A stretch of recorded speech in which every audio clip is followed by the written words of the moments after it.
تاتیانا تیپاکووا را تاکنون یاد روزهای شکنجه شدنش در منطقه اشغال کرده روس‌ها در اوکراین عذاب می‌دهد. آنها با دست و پای و اشیاهای دیگر می‌زدند. مرا با کتاب و کلتک چوبین زدند. تاتیانا میگوید او یکی از هزاران اوکراینی‌هایی است که پیوسته شکنجه شدند. او را سال 2022 برای مقاومت به اشغالگری‌های روس‌ها ماه‌ها در یک اتاق 3 متری نگاه داشتند.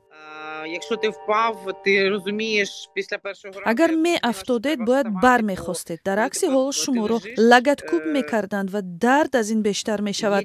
در بین ما دخترانی بودند که در تهخانه نگه داشته نمی شدند، بلکه آنها را در خانه در پیش چشم مادرانشان تجاوز می کردند. سپس مادر را در پیش نظر دخترش. به گفته سازمان‌های غیر حکومتی چنین محبس‌های غیر رسمی در ده‌ها جای تشکیل شدند. در این زندان‌ها شکنجه یک کار معمولی بوده، محبوسان بعضاً سالها تنها نگاه داشته می‌شوند. ده‌ها مورد استفاده شکنجه، مخصوصاً شکنجه اسیران جنگی ثبت شده است. بعضاً آدمان را ربوده پس از مدت آزاد می‌کنند.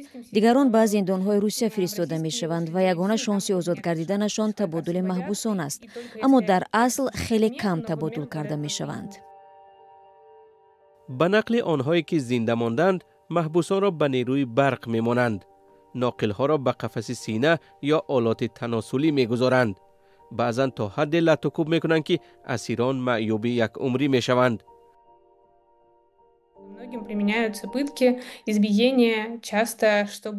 بسیاری از محبوسان برای گرفتن معلومات شکنجه و لطوکوب می‌گردند. این نفر شاید چیزی را نداند، اما به هر حال مخصوصاً مردان را می‌زنند.